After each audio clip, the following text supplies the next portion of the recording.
Hola a todos, bienvenidos a este homenaje que hacemos al director de cine Luis Ospina, en el que vamos a estar hablando de su vida, de su trabajo, de su obra y de ese gran aporte que le hizo a la cultura colombiana. Luis Ospina nació en 1949, el 14 de junio, así que estaría cumpliendo años por estas fechas. Falleció en el 2019 y para celebrar ese cumpleaños que representa tanto para la cultura de los colombianos, hemos hecho este pequeño encuentro con sus amigos, con la gente que lo conoció, con la gente que trabajó con él y que vivió de cerca qué era estar al lado de Luis Ospina. Esto se enmarca en el lanzamiento de un capítulo de una serie de RTVC Play que se llama Érase una voz, en la que en la voz de sus propios protagonistas hacemos un recuento de los grandes aportes que han hecho diferentes personalidades a la cultura del país, a la ciencia, al deporte, a todos estos aspectos que de alguna u otra manera han hecho que sepamos cómo narrarnos. Pues resulta que este capítulo se llama Capitán Misterio y antes de verlo, por supuesto, vamos a estar hablando un poco de Luis Ospina, de su vida, de sus anécdotas, de ese gran aporte que le dejó al cine y al desarrollo audiovisual en Colombia, y para eso tenemos invitados, por supuesto. Está Sebastián Ospina, que es actor y guionista. Sebastián, bienvenido. Gracias. También está Lina González, que es artista plástica y compañera de Luis Ospina. Lina, bienvenida. Gracias. Así que les doy la bienvenida, pero como abrebocas y para comenzar este especial les propongo que veamos o escuchemos mejor de la voz del mismísimo Luis por qué hacía cine. ¿Por qué hago cine? Porque soy muy nervioso para robar, porque detrás de la cámara oculto mi timidez. Hago cine por terquedad, por la persistencia de la visión. El cine es una fijación de emociones en emulsiones. El cine es una revelación de lo negativo a lo positivo. Para hacer cine hay que tener fe. En el cine, fe es creer en lo que no se ha revelado. El cine es un misterio gozoso, es la alquimia, la bolsa negra. Es el oficio de tinieblas del siglo XX. Para hacer cine hay que tener vocación porque produce hábito. El cine es creación y recreación. Hago cine en el tercer mundo para encontrar el plano suramericano, capaz de revelar nuestra imagen subdesarrollada. Cuando uno habla de la obra de Luis Ospina, indiscutiblemente tiene que llegar al registro, al recuerdo, a la memoria, porque si de alguna manera es posible sintetizar todo ese trabajo y todo ese esfuerzo narrativo en una palabra, es eso, una memoria, ¿no? Un registro de memoria. De hecho, él, entre sus quejas más grandes, tenía que Colombia no tenía un registro audiovisual suficientemente grande y suficientemente fuerte para contar toda su historia. Así que yo les propongo, Lina y Sebastián, que empecemos hablando por ahí, de la memoria, del recuerdo, del registro que ustedes tienen, la mejor anécdota que tienen con Luis Ospina. Pues para mí una pregunta como tan puntual sobre un recuerdo es difícil porque el recuerdo es una sola larga cosa. Pero digamos que para pensar un poco como en su amor por el cine, podría pensar yo en un día que mientras se rodaba todo comenzó por el fin en el hospital. Los enfermeros ponían la televisión con series, con concursos, con ese tipo de cosas que le afectaban infinitamente en su personalidad, porque él no era un hombre de televisión, sino un hombre de cine. Entonces yo le dije, no, voy por un DVD y vemos películas. Y me pidió que le llevara unas películas de Bergman, que me pareció muy interesante y muy particular, porque son películas en las que la gente sufre, ¿cierto? Era una forma de ver a alguien sufrir más y con eso aliviar un poco la vida.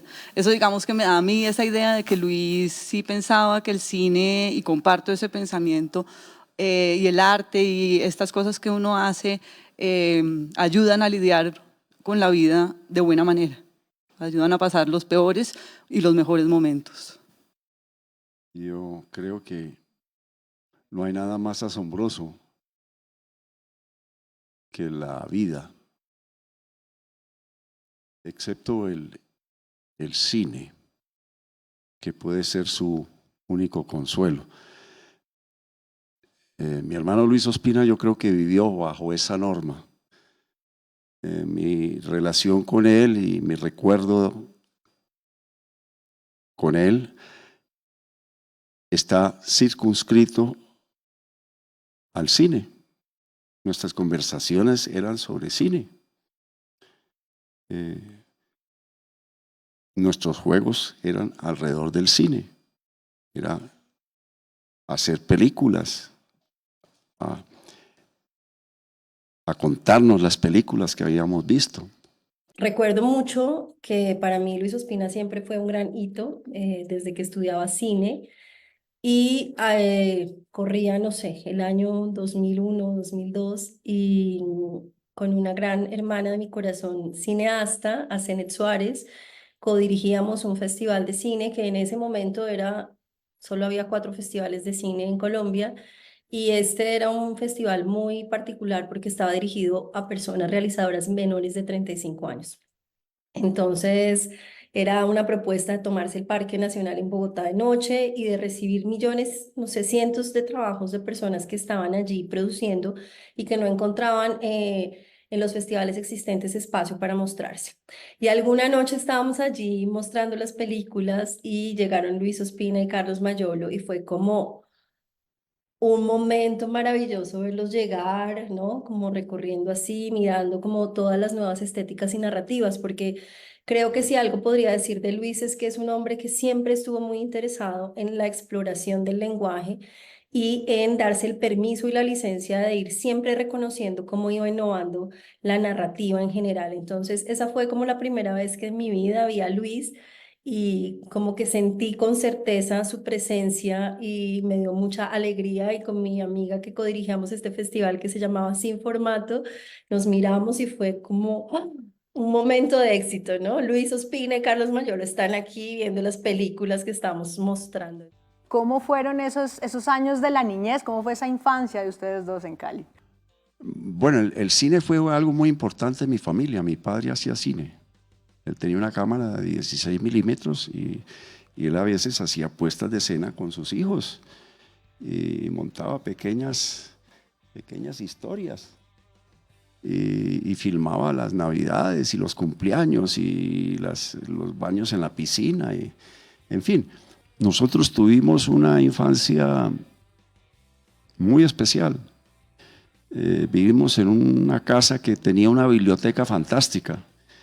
La biblioteca era fantástica, estaban ahí todos los clásicos de Harvard, toda la literatura universal estaba ahí.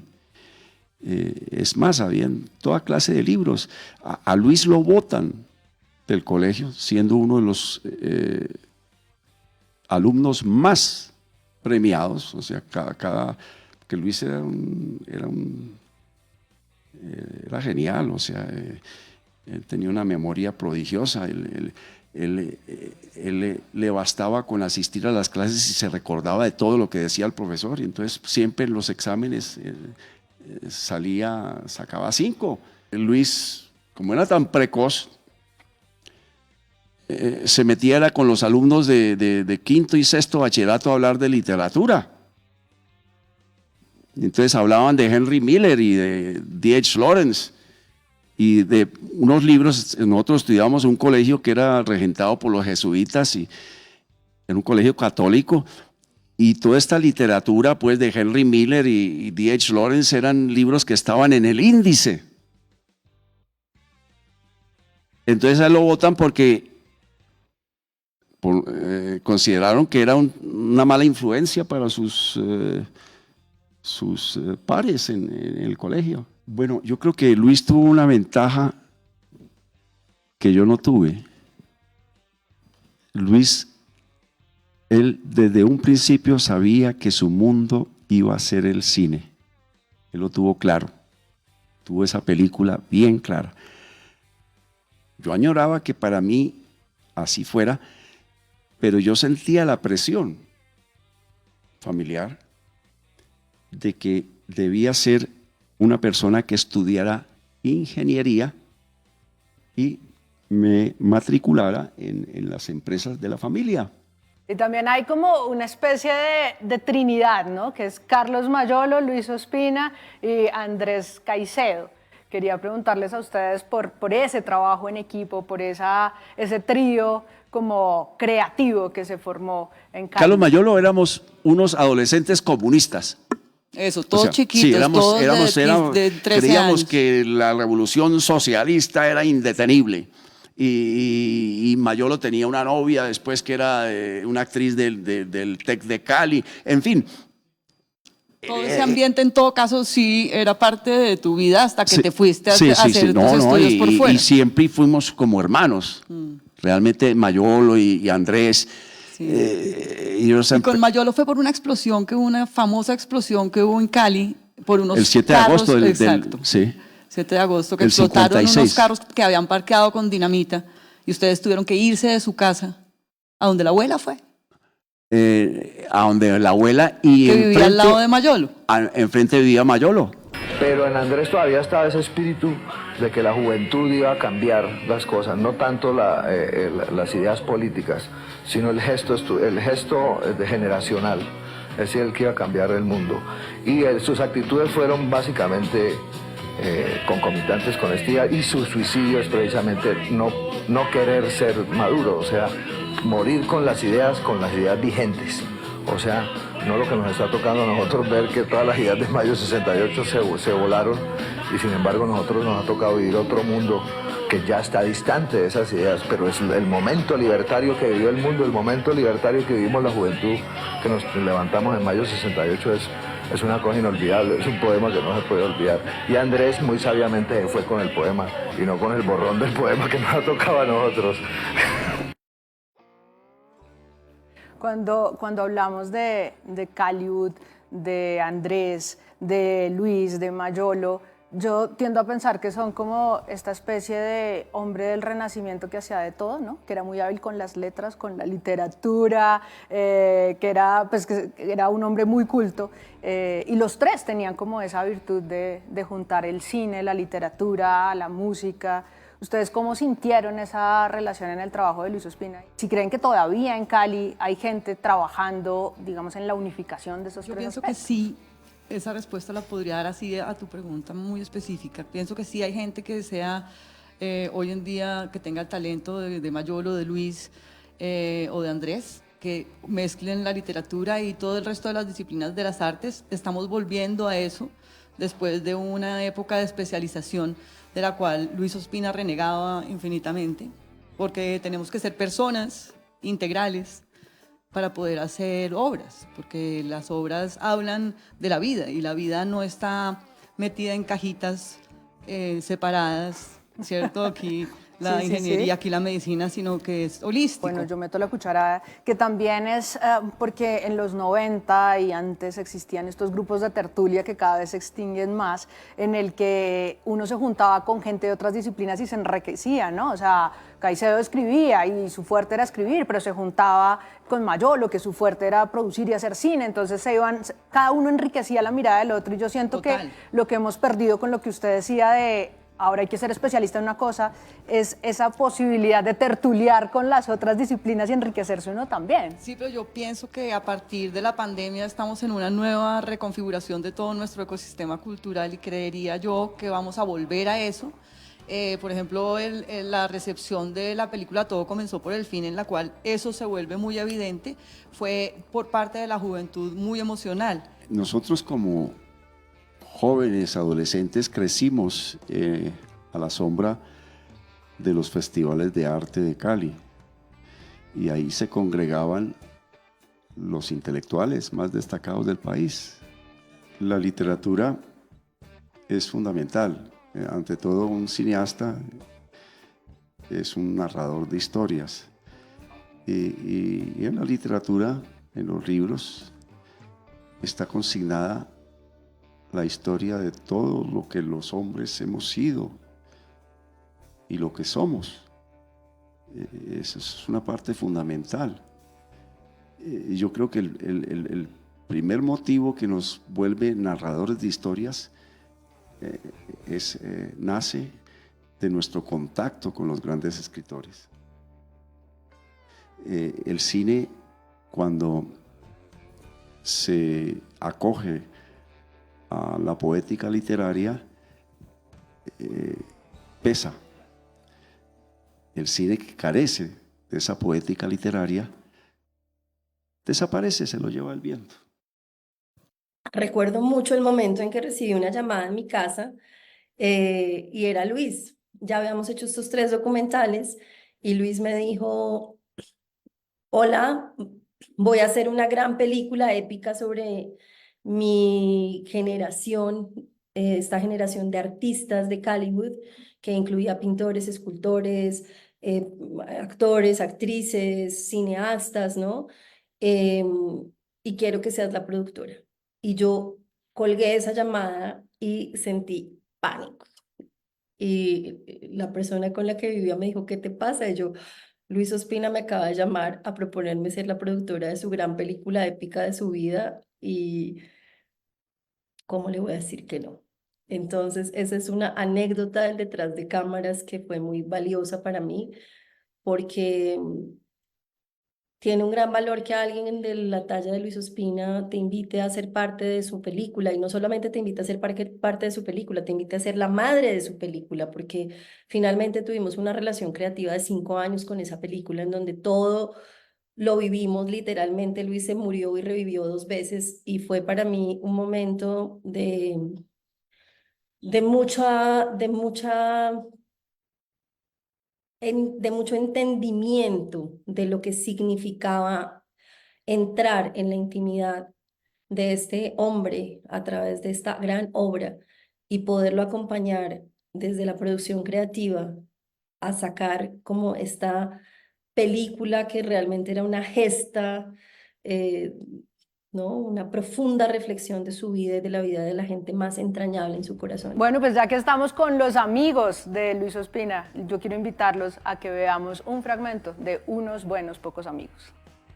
Cuando él fundó la revista, el comité de redacción eran Ramiro, Arbeláez, Carlos Mayolo, Pos y Andrés. Y yo iba. Y entonces todos hablaban y discutían y se estudiaban las críticas de cine y se planteaban trabajos y toda la cosa.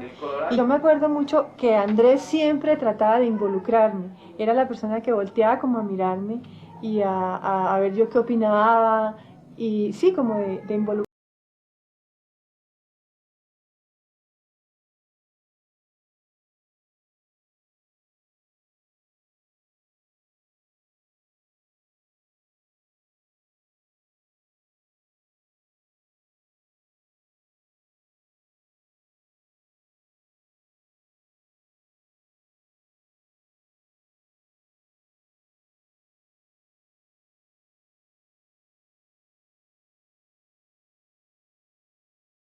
Donde existieron las oficinas del Cineclub de Cali.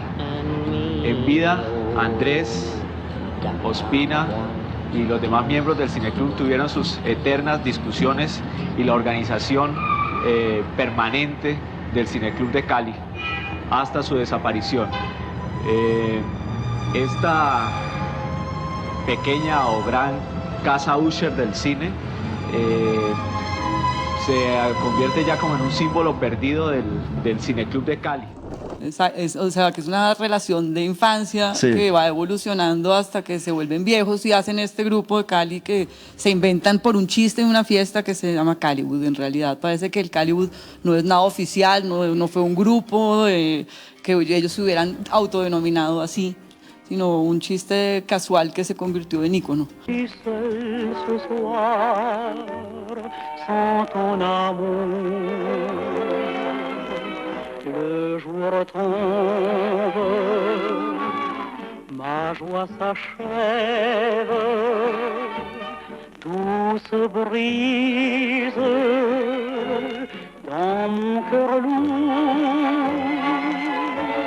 Quiero que hablemos un poco de esa relación temática que tenía Luis con la muerte. Cuando uno habla de los temas profundos de Luis Ospina, la memoria, la muerte, son dos cosas que no faltan. El tema de la muerte para Luis, y igual para todos los seres humanos, pero Luis trabajaba con ese tema, es un tema fundamental, es un tema transversal en la obra, digamos, pero pues evidentemente también como ser humano, ¿no? Pues todo comenzó por el fin, se trata un poco de una agonía cercana a la muerte, pero las películas de él siempre, incluso la primera película que está basada en una historia de Sartre, que es Erástato, ¿no? Eróstato. Estoy con problemas de memoria, de pronunciación. Que ya es una persona, un adolescente en ese momento, porque él era un adolescente en ese momento, que se quiere suicidar, ¿cierto? Luego viene la muerte de Andrés Caicedo y esta película también está atravesada por el suicidio. También está pues la muerte en nuestra película del pintor Lorenzo Jaramillo, y todo comenzó por el fin también con esta gran afectación por la muerte. Creo que la muerte es ese problema del que hablábamos ahora, del cual nadie se puede salir. Justamente dentro de las cosas que más nos unían a Luis Ospina y a mí, tenían que ver con la memoria, con el valor que le dábamos a los archivos, con el entendimiento profundo de que los archivos audiovisuales, fotográficos, hemerográficos, bibliográficos, cartográficos, epistolares, ¿no? No solamente son una huella personal, no solamente son la huella de mi propia historia, son la huella de la historia de la humanidad. Y en ese sentido, para mí, una manera de darle un buen lugar a las personas que han hecho parte de nuestra memoria colectiva, de nuestra historia colectiva, en cualquiera de las líneas que uno quiera pensar, pues sí transita mucho por el audiovisual, ¿no? Para mí sí es como el audiovisual una herramienta a través de la cual podemos explorar personas, lugares, personajes, situaciones, y en esta posibilidad 360 que nos da el audiovisual de narrar desde la imagen, pero también narrar desde el sonido, pero también narrar desde la atmósfera, pues construir una memoria que es mucho más amplia, y es una memoria que, digamos, ya lo hemos vivido, transita el tiempo, ¿no? Cuando yo veo una película que Luis Ospina produjo en los años 70, pues me da cuenta de un momento histórico, de una ciudad, de una generación, de una forma de vestir, ¿no? Entonces siento que una de las maneras más eficientes y eficaces de recoger la memoria y de darle un buen lugar en la memoria a las personas, acontecimientos y momentos relevantes para nuestra sociedad es crear audiovisual. Ha sido una constante en mi trabajo ese tema de la muerte, siempre muy ligado a la memoria, porque yo pienso que la ausencia de memoria es la muerte. Entonces por eso me preocupaba en mis documentales de rescatar cosas del olvido, rescatar el recuerdo de una película perdida como María, rescatar una figura como la de Andrés Caicedo, que en el momento cuando hice la película yo le preguntaba a la gente en la calle y no sabía quién era. Rescatar la memoria de un músico trágico, clásico, vallecaucano como Antonio María Valencia. Me interesa mucho eso de la memoria. Y en el caso pues de nuestra película, yo había leído una frase de Jacques Cocteau que decía que la cámara ve la muerte trabajar. Y ahí pude comprobar eso, ¿no? Era casi que una carrera contra el tiempo, y una persona que quería decir ciertas cosas, quería expresarse, porque pues ya en el momento que hicimos la película ya no podía pintar. Estaba casi ciego. Estaba casi ciego, entonces él pensaba que por medio de la palabra dejar una memoria. Yo sí quiero preguntarle cómo fue trabajar ahí, cómo es eso de trabajar con la familia, porque eso no siempre se da bien. No, maravilloso, maravilloso. Realmente, pues, uno de los géneros favoritos de Luis Ospina era el cine negro. Y cuando hicimos Soplo de Vida, él hizo una edición maravillosa con clips de 10, 12 películas de cine negro clásicas, y eso se lo mostramos a los actores antes del trabajo con ellos, y fue maravilloso. Era ver cómo Lana Turner, por ejemplo, cerraba una puerta, o cómo miraba a un detective, en fin. Eso fue asombroso. Y Soplo de Vida es para los digamos, cinéfilos consagrados, conocedores del cine negro. Soplo de Vida está llena de referencias a películas de Hitchcock, de Orson Welles, de Polanski, de grandes realizadores del cine negro, de Godard. En fin, es una película que es cine alimentado con cine.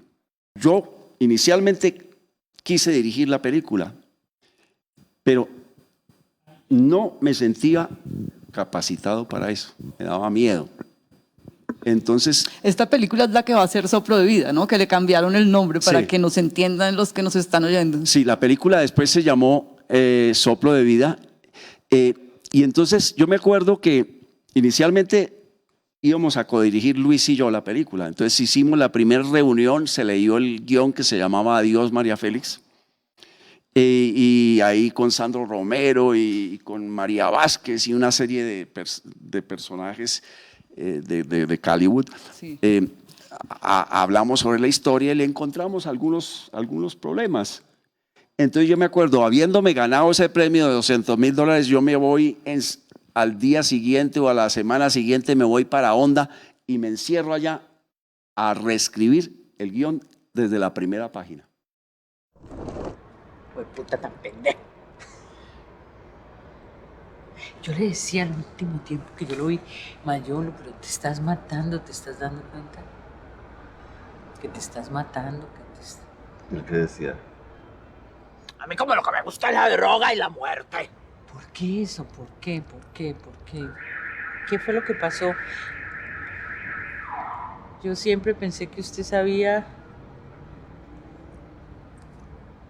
si fue que pasó algo en lo que él se perdió, se distrajo, ¿sí me explico? Sí. Tuvo que haber pasado algo. Porque, digamos, él en medio de su... Él era lúcido, él sabía para dónde iba. Y de pronto perdió eso, perdió ese norte, perdió esa... clic, como si la brújula se le hubiera trabado totalmente. ¿Y qué pudo ser? ¿Uno siente que lo dejó colgado a uno de la brocha o no? Claro. En parte yo creo que por eso es que estoy haciendo esta película. Yo creo también eso puede ser. Para mí usted es como al que le toca hacer eso porque es que usted es el que queda de eso que fue. Y de lo que pudo haber sido. Hágalo. Por favor. Sí, hágalo. Vamos a ver. Vamos a ver cuánto tiempo me queda. Ah, no. Uf. El que necesite. Cambiamos de tema. No, podemos terminar. Casi me hace llorar a mí también.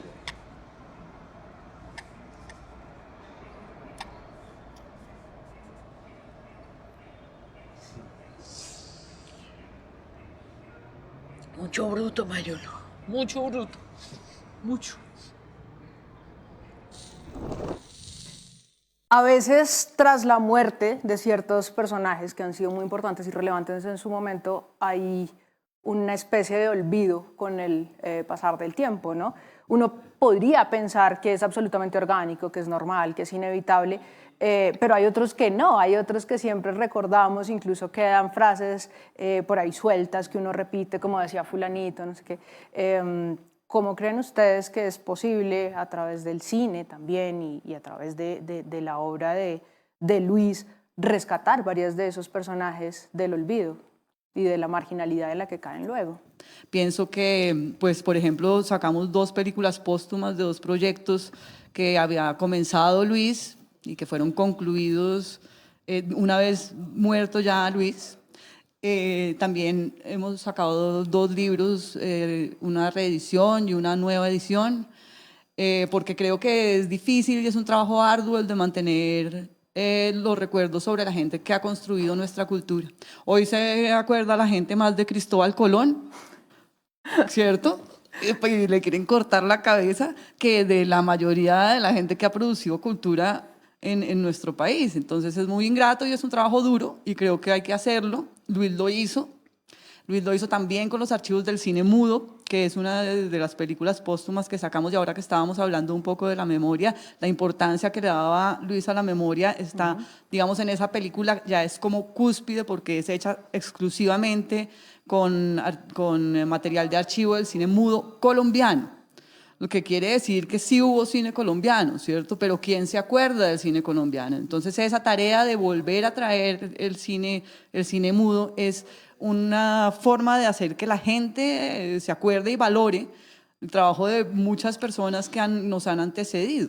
Luis tenía un fetiche de coleccionar sus propias películas pirateadas. Entonces él iba por el mundo a los sitios de pirataje de películas y iba buscando dónde estaban sus películas y las iba comprando. Y para él como cinéfilo y como un cineclubista innato, pues tenía esto todo el valor, porque significaba que había toda una audiencia, todo un público que estaba allí ávido por consumir su cine, por conectarse con sus historias, por conectarse con su visión del mundo, por conectarse con su particular manera de hacer películas. Y eso para mí siempre fue muy llamativo, fue muy divertido y fue la primera vez que yo vi a un director haciendo eso y entendí la profundidad de lo que eso significaba realmente, ¿no? Un autor underground que se propone una estética y una narrativa propia muy valiente y que finalmente tiene una audiencia que aunque no la conozca, la reconoce y la reconoce con un gran valor, incluso a través de que sus películas estén en circuitos piratas. El tipo quería hacer una película con cosas encontradas en la calle, o él recogía todos los pedacitos, se iba a los teatros, en las cabinas de proyección, se volvió amigo de los proyeccionistas y recogía los pedacitos que habían censurado o que habían cortado para seguir la proyección. Porque él iba a inventar como un género, iba a desarrollar la idea de hacer un collage cinematográfico. Ese primer collage del cine colombiano, como un collage cinematográfico, en donde creaba la ilusión de que Washington, o sea, el corazón de Washington, el Capitolio y la Casa Blanca habían sido bombardeados desde el aire. Y efectivamente el tipo lo lograba. Yo no sé si me acuerdo que era bastante machetera la cosa, pues no era muy pulido, pero en todo caso la impresión de que Washington había sido bombardeado desde el aire, eso se daba perfectamente. Es una lástima no poderla ver ahora porque podría ser como la premonición de Osama Bin Laden.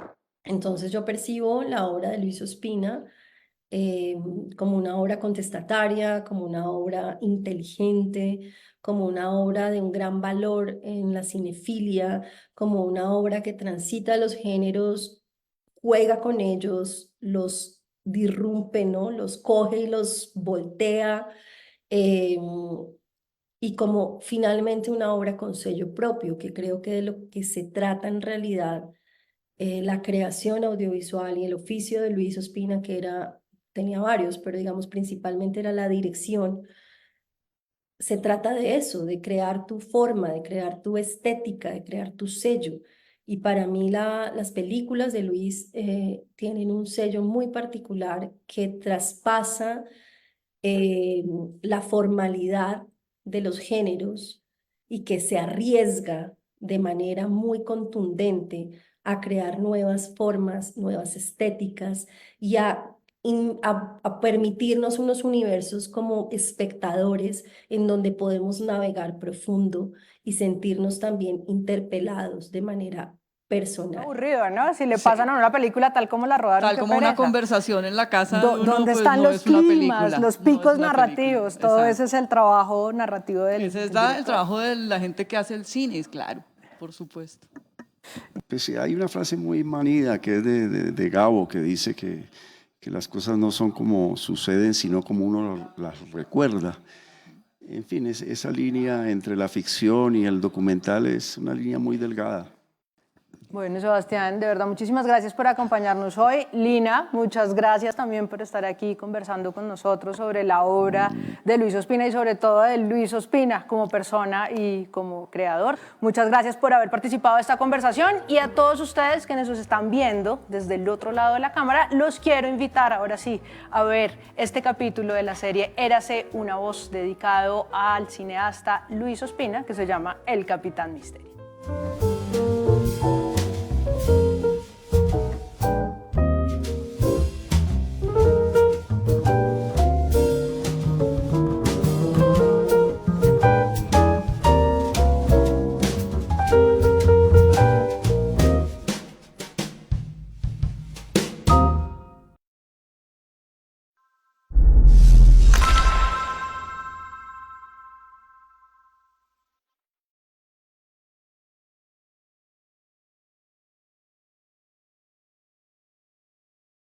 Si me preguntaran a mí cuáles son las tres cosas más importantes en la vida, yo diría que son estas.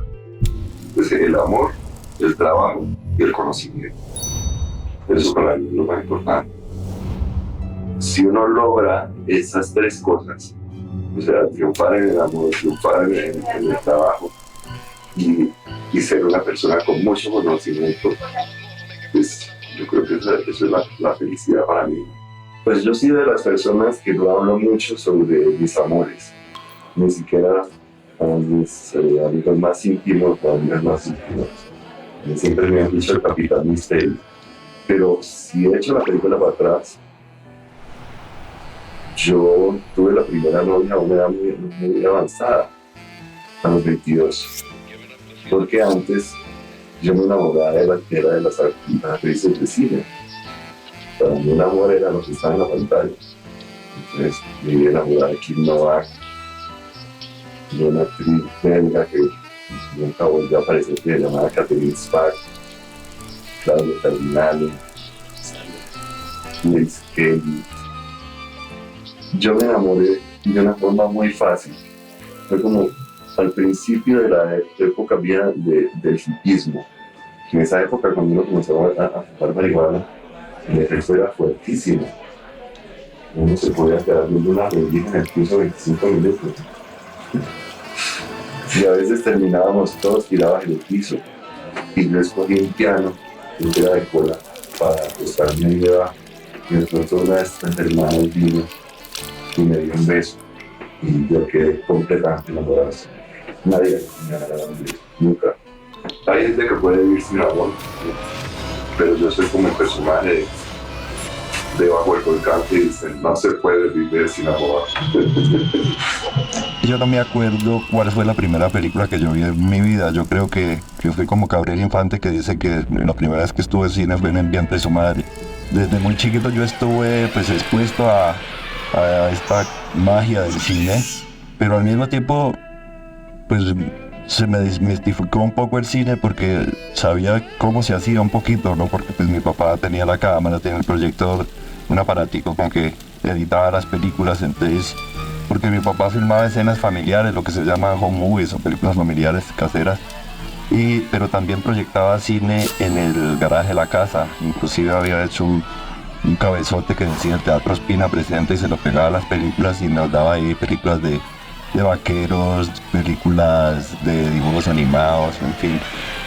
Y una vez en un descuido yo me llevé esa cámara para la finca de mis abuelos y allá hice un cortico experimental a los 14 años que lo hice con Hernando Guerrero, quien después fundó La Ciudad Solar. Resulta que mis padres eran amigos del inventor de la salsa de tomate fruco, que era un señor de Cali, don Leo Felsberg, y él tenía amigos e invertía a veces en películas y en obras de Broadway, y entonces pues le dijo a mis papás, ustedes tienen un hijo que estudió cine, pues yo voy a hacer una película, pues tengo un dinero para financiar parte de una película que van a hacer unos alemanes. a ver si él quisiera trabajar.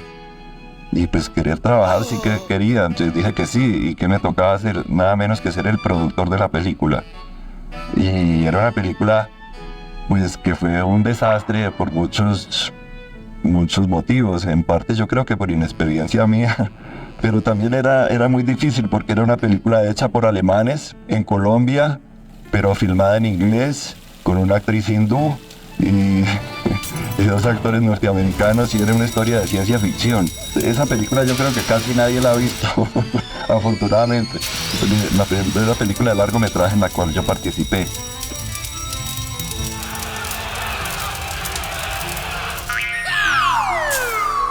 Desde niño siempre pensaba que estaba en peligro de muerte, y eso me ha acompañado toda la vida. Y creo que eso hizo de mí que yo fuera un bollerista. Yo no participaba en las actividades de mis amigos, ni de mis primos y mis hermanos, sino que yo simplemente observaba. Por ejemplo, yo lo observaba subiendo a un árbol y yo decía, se van a caer, se van a caer. No, se va a caer, se va a romper un brazo.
Este contenido fue financiado con recursos del Fondo Único de Tecnologías de la Información y las Comunicaciones del MINTIC.